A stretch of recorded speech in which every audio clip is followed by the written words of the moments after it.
اب سوال یہ پیدا ہوتا ہے جو بار بار پوچھا جا رہا ہے سوال، وہ سوال جائز ہے یا نہیں؟ 2025 جب آ رہا تھا تو یہ سوال کیا جا رہا تھا کہ کیا 2025 میں عمران خان رہا ہو جائیں گے۔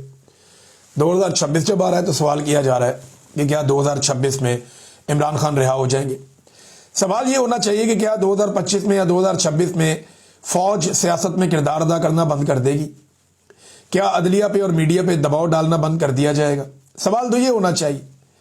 2025 بھی عمران خان کا تھا، سب جانتے ہیں۔ 2024 میں تو عمران خان نے کلین سویپ کیا پاکستان کے الیکشن میں، اور اگر عمران خان کی رہائی کا تو سب سے بڑا امکان تھا جس کا ہم سب نے اظہار بھی کیا، تو وہ 2024 میں تھا، 26ویں آئینی ترمیم سے پہلے۔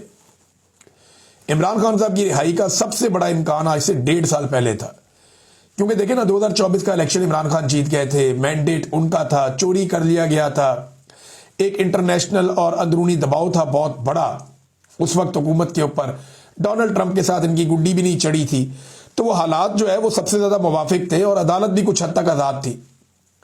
تو یہ امید کی جا رہی تھی کہ 2024 کے اختتام تک عمران خان صاحب رہا ہو جائیں گے، اور یہ بظاہر دکھائی بھی دے رہا تھا، بہت سارے جرنلسٹ، بہت سارے وکلا یہ بات کر رہے تھے، بلکہ تاریخیں دے رہے تھے، اور ہم یہ خبریں بھی آپ کو بتا رہے تھے، فلاں یہ کہہ رہا ہے، فلاں یہ کہہ رہا ہے، فلاں نے یہ دعویٰ کیا ہے۔ لیکن جب 2024 میں یہ نہیں ہوا اور 26ویں آئینی ترمیم آ گئی، تو اس کے بعد معاملہ عمران خان صاحب نے کہا کہ سڑکوں پہ ہی حل ہوگا، اور آج بھی یہی صورتحال ہے۔